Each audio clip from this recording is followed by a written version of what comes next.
Allahümme salli ala seyyidina Muhammedin ve ala ali seyyidina Muhammed. Bismillahirrahmanirrahim. Amma ba'd. Assalamu alaikum ve rahmetullahi ta'ala ve berekatuhu. Ve aleykümselam ve rahmetullahi ta'ala ve berekatuhu. 63. hadis. Allahu Teala'nı göz aldına tutmakna hakkından her işte. 4. hadis. Şu bölükten. Er-Rabi'u an Anas radıyallahu anhu kal. Anas ashabı aytti. Uzar Allah razı olsun ya Allah. Kala innekum la ta'lamuna innekum la ta'maluna a'malan hiye adakku fi a'yunikum mineşşehri. Kunna na'udduha ala ahdi Resulillahi sallallahu aleyhi ve sellem minel mubiqat. Siz de bayta bir amallarını etesiz. Sizin gözünüzde şu amallar tuk barçı. Tuktandan nazik değil. Şunca kadar şu etigen amallarınızı peşemeysiz. Kunna na'udduha şu amalını siz etegen peşemeygen. Biz şunu sana yedik. Peygamber aleyhissalatu vesselam'ın vaktisinde minel mubiqat adamın halaketidir şu. Şu etken zat zalim beni Allahu Teala oytiri koyar. Ulu balah salip dip ulaşedik diye. Hali qara Anas ashabanın zamanında ayta o vakti. Peygamberin zamanı. Hali Anas ashaba bizim zamanını etegen zatını göre bulgamıza ne aytiredi? Şunca kadar hala qara paydasını qara bu hadisini. Al istihfafu bizambi. Adamlar günahını peşemeyin bu. Aldın yalangıç katın işini göre alsa, su çayını göre alsa da. O iley hokuna qinala ya Allah ne göre aldım ben de. Halimsa parat gibi şey. Bizzat da günah etmegen neymiş?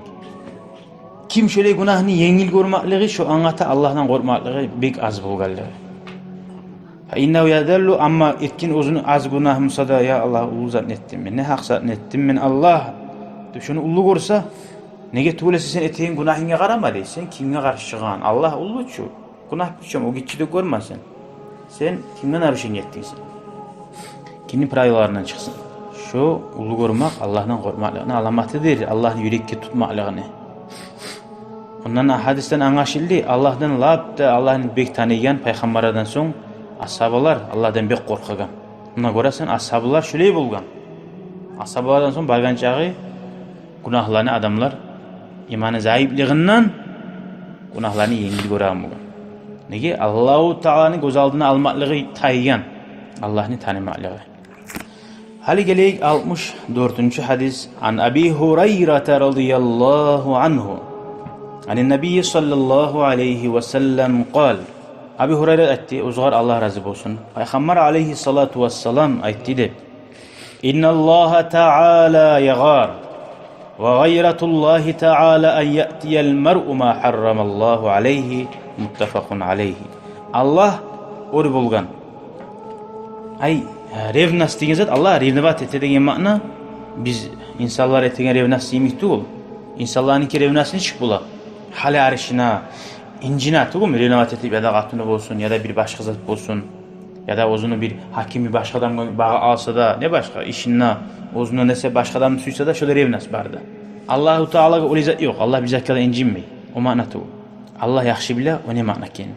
Allahu Teala bir suymeyi Allah razı olmay diye mana bul bula. Allah yaxşı bile ne mana ken. Ve gayretullahi Teala Allah nizatka şöyle gıyrati bula aç. Toyes. An ya'tiyel mer'u bir kişi etmek mahramallahu aleyhi Allah ozgar haram etken zatlarını etmek. Muttefakun aleyhi. Allah şunca kadar hali senin suyağın atının başka adamına kararsa sen kıynalasan ki. Allah da ozun suyağın kulu Allah'ın koyup bir tarıksız şeytanın yoluna tutsa Allah şoğar razı olmay. Şoğar incinegan neyimik Allah ozunla turganın suya seni. Niye Allah o cenneti var, bağları var. Şeytana yazığı çıkarsa bir yaktan. Bu hadisten payda Allah kaçtıra haram zatlardan kaçkanın suya. Barmaganın suya şu yakka bağıp nege tügülese şu zatlar Allah'ını açığına sebebeti. Ve ahiru da'vana elhamdülillahi rabbil alemin. Şükran ya Rabbi şükran. Hedeyte kalbi şükran. Nurte derbi şükran. Şükran ya Rabbi.